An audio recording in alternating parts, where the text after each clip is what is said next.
Pull up a chair, this is Revenge Kitchen, and tonight we're slow roasting justice. The notification sound from my phone cut through the 2 a.m. silence like a blade. Sarah stirred beside me, her breathing still deep and even. The screen's blue glow revealed a bank alert that made my blood freeze. Large withdrawal, $15,000 from joint savings. I stared at those numbers, my heart hammering against my ribs.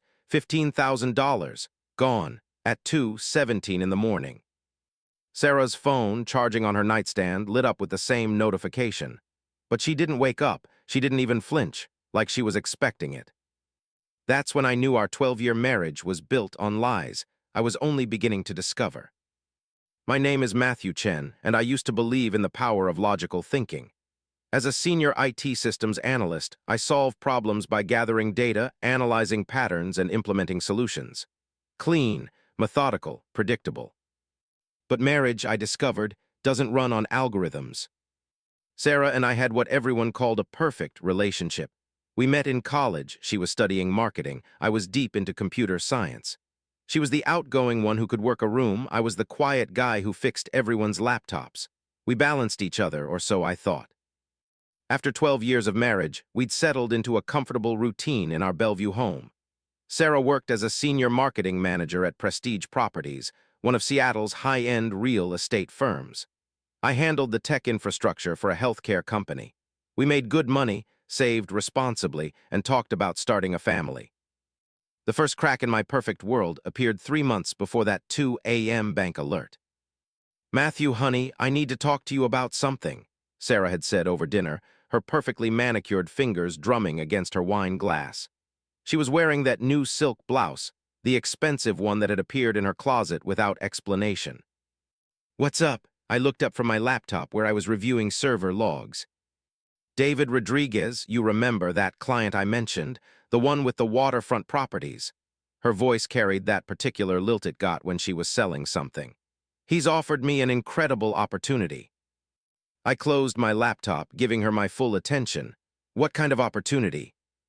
"A business partnership, property flipping. He's got connections with contractors, knows which neighborhoods are about to boom. Matthew, we could double our money in 6 months." The first red flag should have been the urgency in her voice. Sarah was methodical about investments. She'd research a stock for weeks before buying 10 shares. But I was too focused on her excitement to notice the inconsistency. "How much are we talking about?" I asked. "Just our emergency fund to start. 20,000. It's completely safe. David's been doing this for years." I knew David Rodriguez by reputation only. Tall, silver-haired, the kind of man who wore expensive suits and drove cars that cost more than my annual salary. Sarah had mentioned him occasionally over the past year, always in the context of work, always with a subtle admiration in her voice that I dismissed as professional respect. "I'd like to see the paperwork," I said. "Run some numbers, maybe meet with David to understand the details." Sarah's smile tightened almost imperceptibly. "Matthew, this isn't one of your IT projects. Sometimes you have to trust people. David doesn't do formal presentations. He works with people he trusts." Trust, the word that would haunt me for months. Against my better judgment, I agreed. Sarah transferred $20,000 to an investment account she'd set up. When I asked to see the statements, she assured me everything was handled through David's business manager.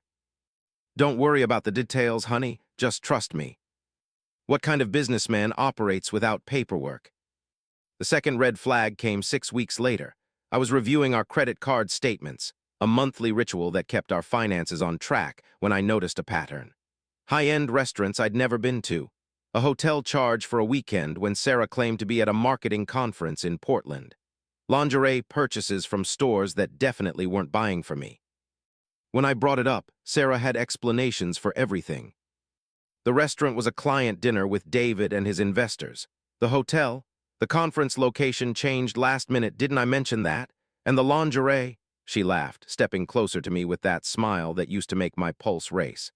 "That's a surprise for you, baby, for our anniversary next month."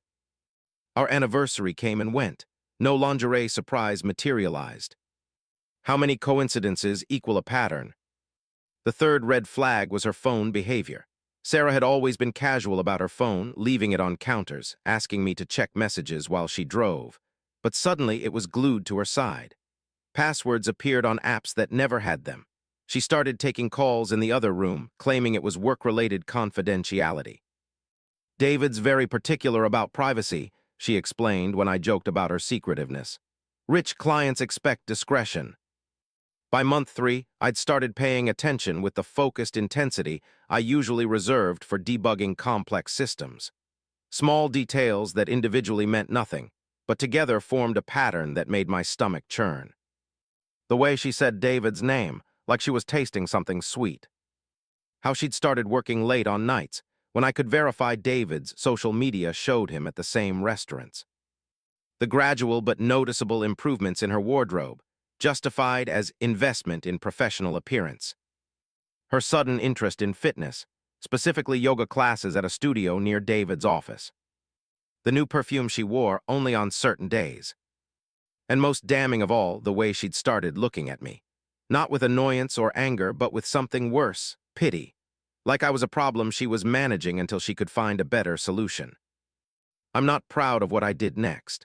But when you're trained to solve problems through data collection, and your marriage feels like a system that's failing in ways you can't identify, you use the tools you have. I installed monitoring software on our home router, not to spy exactly, but to understand, to see if my growing paranoia was justified or if I was losing my mind. The data told a story I wasn't prepared to hear. Hours of encrypted messaging during work days. Video calls to the same number, David's private line, lasting well into the evening. Web searches for how to transfer money without spouse knowing, and legal separation in Washington state. And most devastating of all, browsing history for vacation rentals in Cabo San Lucas, searched during our anniversary dinner while she sat across from me, smiling and talking about our future. That's when I realized I was living with someone who'd already left our marriage. I just hadn't been informed yet. The final piece of setup came 2 weeks before the 2 a.m. bank alert. I was working late in my home office when I heard Sarah on the phone in the kitchen, her voice low but urgent. David, we can't keep doing this. Matthew is getting suspicious. No, he doesn't know anything concrete, but he's not stupid. I understand the timeline, but I need more time to figure out how to. What do you mean, transfer everything? That's not what we agreed to. I held my breath, straining to hear more, but she'd moved outside to the patio. Through the window, I could see her pacing, one hand pressed to her forehead in a gesture I recognized as her stress response. When she came back inside 20 minutes later, her face was composed, but her hands were shaking. Work drama, she said when she noticed me watching. David's having issues with some investors. That night, I lay awake staring at the ceiling, trying to convince myself I was overreacting. Sarah curled against me like she had for 12 years, her breathing eventually settling into the rhythm of sleep. But I couldn't shake the feeling that I was sharing my bed with a stranger who was planning something I wouldn't survive intact. 3 days later, my phone buzzed with that 2 a.m. bank alert, and I realized I'd been right to trust my instincts. The woman I'd loved for 12 years had just stolen $15,000 from our joint account while lying next to me, pretending to sleep. And this was only the beginning. The bank alert felt like a physical blow. I screenshots it with trembling fingers, then opened our banking app with the methodical precision that had become my defense mechanism against emotional chaos. The transaction history painted a devastating picture. This wasn't the first unauthorized withdrawal. Over the past 6 weeks, smaller amounts had been disappearing, 2,000 here, 5,000 there. All during hours when I was at work, when Sarah knew I wouldn't be checking our accounts. I slipped out of bed and padded to my home office, my bare feet silent on the hardwood floors. The multiple monitors cast blue shadows across the room as I opened every financial account we shared. Our emergency fund, nearly empty. Our joint checking, depleted to barely cover the mortgage. Our retirement contributions, suspended for the past 2 months. $47,000 gone. My hands shook as I scrolled through months of financial betrayal, each transaction a small knife wound that together formed a mortal injury. The woman I'd trusted with my future had been methodically dismantling it while I slept. But it was the transaction details that made my vision blur with rage. Not random account numbers or cash withdrawals. Direct transfers to Rodriguez Investment Group, LLC. Sarah hadn't just been having an affair. She'd been funding it with our life savings. I pulled up the company registration for Rodriguez Investment Group, filed 3 months ago. 2 officers listed, David Rodriguez and Sarah Chen. Sarah had used her married name, my name, to co-sign for a business partnership with her lover. The room seemed to tilt. I gripped the edge of my desk, fighting the urge to vomit. This wasn't just infidelity. This was systematic financial fraud, using my identity and our shared assets to build a future that didn't include me. I sat in that chair for 3 hours, watching the sun rise through my office window, constructing and discarding confrontation strategies. Part of me wanted to storm into the bedroom and demand answers immediately. But the IT analyst in me knew that data without context was just noise. I needed to understand the full scope of the betrayal before I acted. Over the next week, I became a digital detective in my own marriage. I used every tool in my professional arsenal, network monitoring, data recovery, pattern analysis, to map the architecture of Sarah's deception. What I found was a masterpiece of manipulation that spanned nearly 8 months. The affair had started gradually. Innocent text exchanges about property listings, professional dinners that ran late, phone calls that began about business and evolved into something more personal. The digital evidence showed a relationship that had moved from professional to personal to intimate with devastating precision. But the affair was just the foundation. The real goal was financial. David Rodriguez, I discovered, was not the successful businessman Sarah had described. His credit was destroyed. His previous investment partnerships had ended in lawsuits. His expensive lifestyle was funded by a rotating series of investors, wealthy women who believed they were business partners until their money disappeared. Sarah wasn't his first victim, she was his latest. But unlike his previous marks, Sarah had something David needed: a husband with a stable income, excellent credit, and access to substantial joint assets. I wasn't just the betrayed spouse. I was the exit strategy. The plan was elegant in its cruelty. Sarah would drain our joint accounts slowly, transferring money to their investment partnership. Once she'd extracted as much as possible without triggering my immediate attention, she'd file for divorce, claiming irreconcilable differences. Washington's community property laws would entitle her to half of everything remaining, including my retirement accounts and the equity in our home. By the time the legal process concluded, she and David would have access to nearly everything I'd spent 12 years building, plus half of whatever remained. I'd found emails outlining the timeline. Sarah was supposed to initiate divorce proceedings within 6 weeks. The Cabo vacation she'd been researching wasn't a fantasy. It was their celebration trip, funded by my demolished financial future. I chose Saturday morning for the confrontation. Sarah was in the kitchen, making her usual weekend breakfast of Greek yogurt and granola, scrolling through her phone with the casual confidence of someone who believed her secrets were safe. She looked beautiful in the morning light streaming through our kitchen windows. 12 years of marriage, and she could still make my breath catch, which made what I had to do feel like cutting out part of my own heart. "Sarah, we need to talk." She glanced up, and I saw the micro-expression she couldn't quite suppress, a flash of panic quickly masked by practiced concern. "Sure, honey, what's wrong? You look terrible." I set my laptop on the kitchen counter and opened it to the bank statements I'd printed. "I know about David." The granola spoon slipped from her fingers, clattering against the bowl. Her face went through a series of expressions: surprise, calculation, and finally defiance. "What do you mean you know about David?" Even caught red-handed, she was going to make me spell it out. Force me to be the aggressor, the paranoid husband making wild accusations. "I know about the Rodriguez Investment Group. I know you're listed as a co-officer. I know you've transferred $47,000 of our money to an account you share with your lover." Sarah straightened, and I watched her slip into the persona she used with difficult clients. Cool, professional, slightly condescending. "Matthew, you're taking things out of context. David and I are business partners. The investment opportunity I told you about is real." "Show me the investments." "What?" $47,000, Sarah. "Show me what we bought with it. property deeds, stock certificates, anything that proves this money went into legitimate investments instead of funding your affair. She stood up, pacing to the window with her back to me. When she turned around, her expression had shifted to wounded innocence.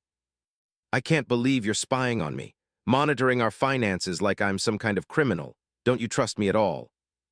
The gaslighting was so smooth, so practiced, that for a moment I almost doubted myself. This was Sarah, the woman I'd loved for 12 years, the woman I'd planned to have children with. How could she look me in the eye and lie with such conviction? Sarah, I have the bank records. I have the text messages. I know you and David have been having an affair for 8 months. Her face crumpled, and tears appeared with startling suddenness. Matthew, please let me explain. It's not what you think. Then tell me what it is. She sat back down, reaching across the table for my hands. I pulled them away. David and I? Yes, we got close, but it's not some tawdry affair. We connect intellectually. He understands my ambitions in ways that... She paused, realizing she was about to say something unforgivable. In ways that I don't. You're a wonderful man, Matthew, but you're content with ordinary. You want to save money and plan for retirement and live the same quiet life forever. I want more. There it was, the truth beneath all the lies and financial manipulation. I wasn't just being cheated on. I was being discarded for being insufficiently ambitious. So you decided to steal from me to fund your more exciting life. It's not stealing. It's our money invested in our future. Show me the investment returns, Sarah. Show me $1 of profit from these business ventures. Her tears dried up with suspicious speed. It takes time to see returns. David explained that. David explained a lot of things, didn't he? Like how to set up a shell company using my name, how to drain joint accounts without triggering fraud alerts, how to research divorce lawyers while planning anniversary dinners. Each question hit her like a physical blow. Her careful composure was cracking, revealing something desperate and ugly underneath. You went through my computer. I went through our network logs. Every search, every website, every deleted email. I know about the Cabo vacation. I know about the divorce timeline. I know you've been planning to leave me while systematically destroying my financial future. Sarah stood up abruptly, knocking over her coffee mug. The liquid spread across the table like spilled blood. Fine, yes, I'm leaving you. Yes, I love David. And yes, I took money from our accounts because I deserve better than this middle-class mediocrity you call a life. The mask was off completely now. This was who she really was, someone who viewed our marriage as an investment that had stopped performing adequately. But the money, Sarah, our retirement savings, the emergency fund we built for the family we planned to have, you stole that. I borrowed it, and when the divorce is final, I'll be entitled to half of everything anyway. Not if you committed fraud to get it. She froze. What do you mean? Using my name on business documents without my knowledge is identity theft. Draining joint accounts to fund an extramarital affair affects asset division in divorce proceedings.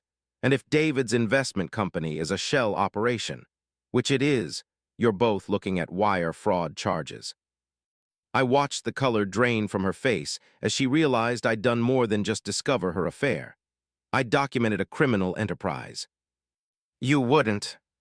6 months ago, I wouldn't have. But 6 months ago, I thought I was married to someone who loved me. Don't just watch. Be part of the crew. Like, subscribe, and keep the revenge stories coming to your doorstep. After Sarah stormed out, claiming she needed space to think, I sat alone in our kitchen, surrounded by the wreckage of our conversation and the spreading coffee stain she'd left behind. But instead of devastation, I felt something unexpected: clarity. For months, I'd been trying to solve the wrong problem. I'd been asking, how do I save my marriage? When I should have been asking, how do I protect myself from someone who views me as a resource to be exploited? The pattern recognition skills that made me good at my job kicked into overdrive. I began connecting dots I'd been too emotionally invested to see clearly. Sarah's girls' night out routine had changed 8 months ago, the same timeline as the affair's beginning. She'd started going out twice a week instead of once a month, always to places that happened to be near David's neighborhood. Her sudden interest in expensive skincare and boutique fitness classes coincided with the first unauthorized withdrawals from our savings. The business conferences she'd attended, I pulled up the registration lists. She hadn't been registered for any of them. The hotels she'd claimed to stay at during these conferences were the same ones where David's credit card showed charges. Most damning of all, I found drafts of emails she'd never sent, saved in a folder she thought was hidden.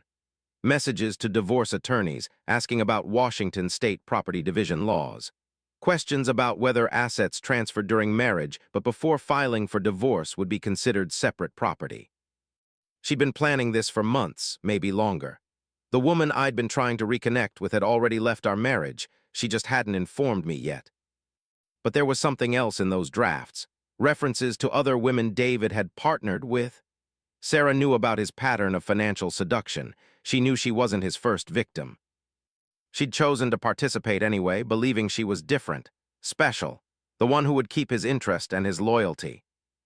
Reading those emails, I realized Sarah wasn't just betraying me. She was being betrayed, too, by a man who specialized in exploiting women who thought they were smarter than his previous targets. The irony was devastating. She destroyed our marriage for a man who was already planning to discard her the same way she was discarding me.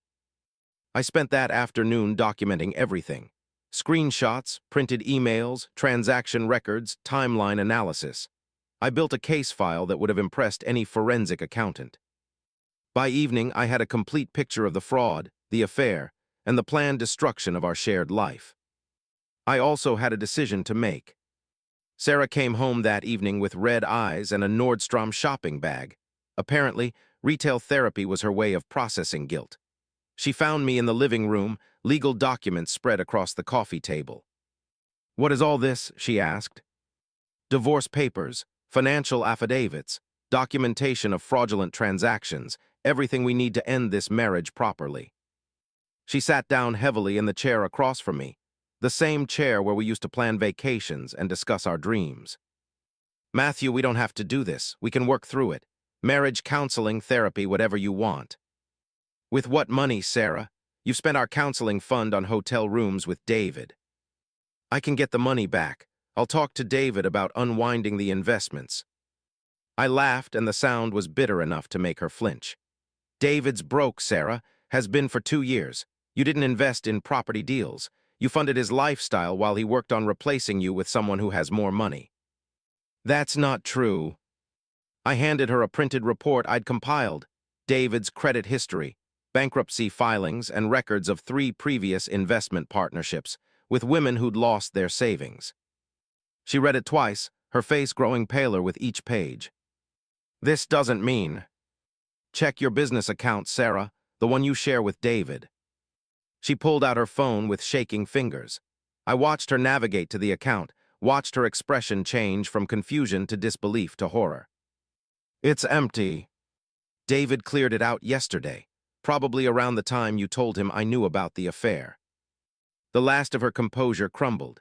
She doubled over like someone had punched her in the stomach, making small, gasping sounds that might have been sobs. For a moment, I felt sorry for her. Despite everything she'd done to me, seeing her realize she'd been played as thoroughly as she'd played me triggered a reflex of protectiveness that 12 years of marriage had embedded in my nervous system. But then I remembered the 2 a.m. bank alert, the months of lies, the casual way she described our life together as ordinary and mediocre. "Sarah, you need to leave." She looked up at me, mascara smeared, expensive blouse wrinkled. "This is my house, too." "Actually, it's not. I checked. The deed is in my name only. We bought it before we were married, using my inheritance from my grandfather. Washington law is very specific about separate property versus community property. You can't just kick me out." "I'm not kicking you out. I'm asking you to leave while we figure out how to end this marriage without destroying both our lives completely." "And if I don't?" I gestured to the documents on the coffee table. "Then I file these with the court on Monday. Divorce petition citing adultery and financial misconduct. Criminal complaint for identity theft and wire fraud. Civil suit against both you and David for recovery of fraudulently transferred assets." She stared at me like I was a stranger. Maybe I was. The Matthew she'd married wouldn't have been capable of this level of strategic thinking when his heart was breaking. "What do you want from me?" she whispered. "I want you to sign an agreement acknowledging that the money you transferred to David was taken without my consent. I want you to cooperate with recovering whatever assets can be recovered. And I want you to leave quietly without trying to claim half of what you've already stolen. And in exchange, I don't pursue criminal charges. We file for no-fault divorce instead of adultery. You get to walk away from this with your career intact and your freedom." She was quiet for a long time, staring at the coffee table where our wedding photos used to sit. I'd packed those away the night before, along with everything else that reminded me of the marriage I'd thought we had. "I really did love you, Matthew, at the beginning. I know. And I never meant for it to go this far. I know that too. But you can't forgive me." I considered the question seriously. Could I forgive her? Maybe eventually. But forgiveness and reconciliation weren't the same thing. Trust, once shattered at this level, couldn't be rebuilt. We'd proven that we were capable of devastating each other, and that knowledge would poison anything we tried to build in the future. "I can forgive you," I said finally, "but I can't trust you, and I can't live with someone I can't trust." She nodded, tears streaming down her face. "I'll sign your papers." "And you'll leave." "I'll leave." The next 3 months were the hardest of my life, but not for the reasons I'd expected. The legal process was surprisingly straightforward. Sarah kept her word. She signed the acknowledgement, cooperated with asset recovery efforts, and didn't contest the divorce terms. We managed to recover about 30% of the stolen money from various accounts David hadn't yet emptied. The rest was gone, dissolved into whatever financial black hole David Rodriguez had created for himself. David himself disappeared 2 weeks after Sarah discovered the empty business account. His apartment was abandoned, his phone disconnected. The private investigator I'd hired found evidence that he'd left Washington state, possibly for Mexico. Sarah filed a police report, but the chances of recovery were minimal. She'd been thoroughly victimized by someone who specialized in targeting women like her, intelligent, ambitious, and convinced they were too smart to be conned. The hardest part wasn't the money or the legal complications. It was the loneliness. I'd lived with Sarah for 12 years. Even during the months when I'd suspected her betrayal, she'd still been physically present. Her coffee mug in the sink, her shoes by the door, her voice on the phone in the next room. The house felt cavernous without her, like a stage set after the actors had gone home. My sister Linda came by every few days during those first weeks, usually bearing takeout food and unsolicited advice. "You're too thin," she announced one evening, unpacking Thai food on my kitchen counter. "And you're working too much. When was the last time you left this house for something that wasn't work or lawyer meetings?" "I'm fine, Linda." "You're not fine, you're surviving. There's a difference." She was right, of course. I'd been functioning on autopilot: work, legal appointments, basic maintenance of my physical existence. I'd stopped doing anything that resembled living. "Have you thought about what comes next?" she asked. "Next? After the divorce is final, after you've processed all this, what do you want your life to look like?" I hadn't thought about it. For months, my entire focus had been on managing the crisis, protecting my interests, and surviving each day. The idea of wanting something beyond mere survival felt foreign. "I don't know." "That's okay, but maybe it's time to start figuring it out." That night, after Linda left, I walked through my empty house and tried to imagine what it would feel like to want something again, to plan for a future that wasn't defined by protecting myself from betrayal. The process of rebuilding my life started small. I began cooking real meals instead of surviving on delivery and frozen dinners.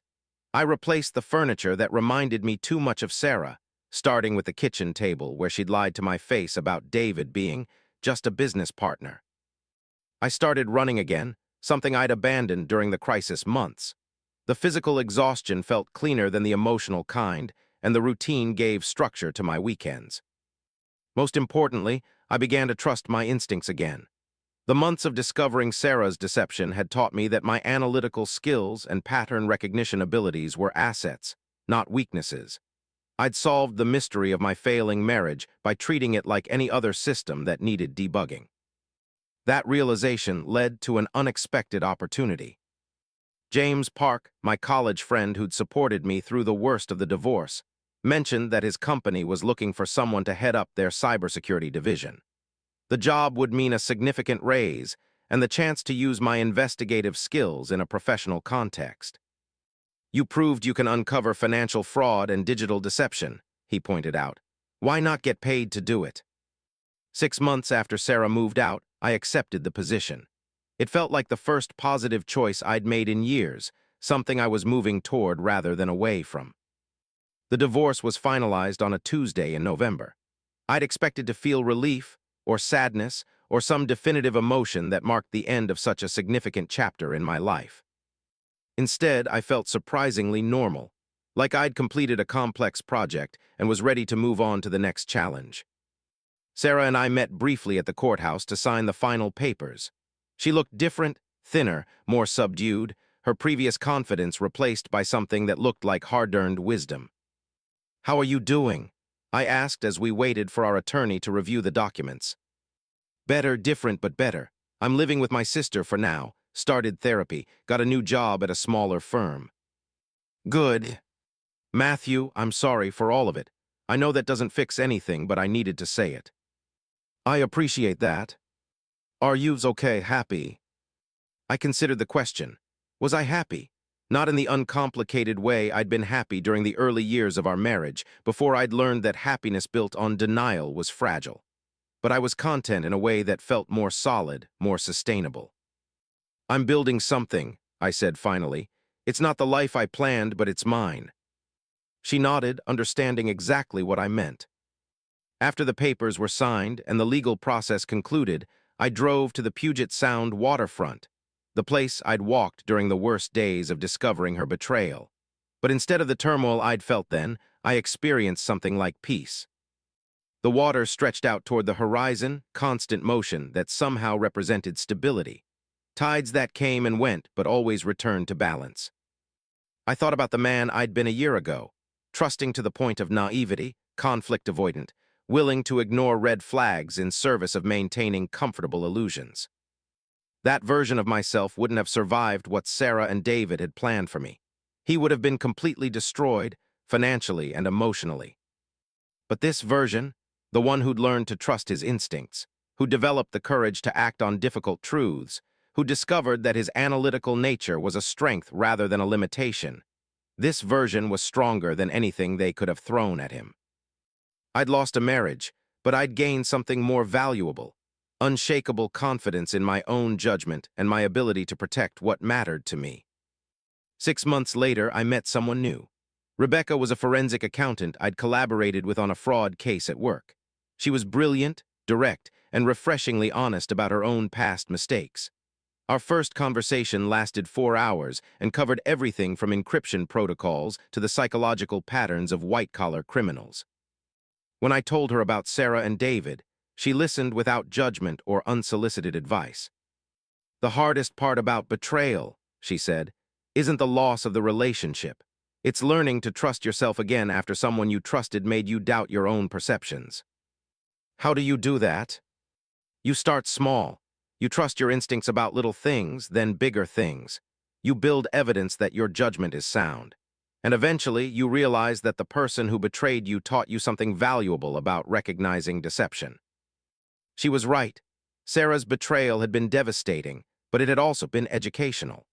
I'd learned to recognize the signs of manipulation, to trust uncomfortable truths over comfortable lies, to value my own financial and emotional security above the illusion of romantic harmony. Those weren't skills I'd wanted to develop, but they were skills that had made me stronger and more capable of building healthy relationships. A year and a half after that 2 a.m. bank alert changed my life, I can say with confidence that I'm grateful for what I learned, even though I regret how I had to learn it. I'm not the same man who trusted blindly and avoided difficult conversations. I'm someone who faces problems directly, who values honesty over harmony, and who understands that real love requires transparency and mutual respect. Sarah gave me the gift of discovering who I really was when everything I thought I knew about my life turned out to be false. That's a gift I wouldn't have chosen, but it's one I wouldn't give back. The water continued its eternal movement as I stood on that waterfront, watching the sunset paint the sky in shades of possibility. My phone buzzed with a text from Rebecca, asking if I wanted to grab dinner after her late meeting finished. I smiled and typed back, "Yes, I'll see you at 8."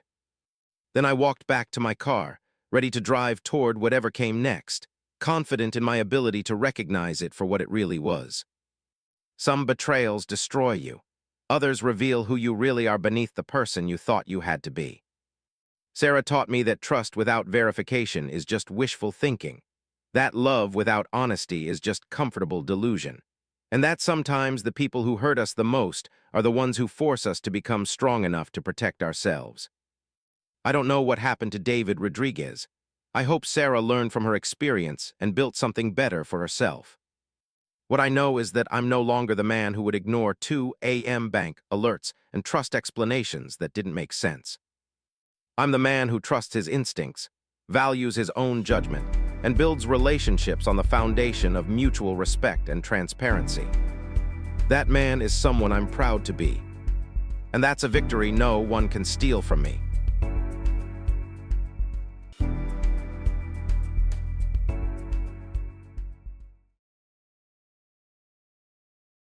What do you think? Did the main character go too far or just far enough?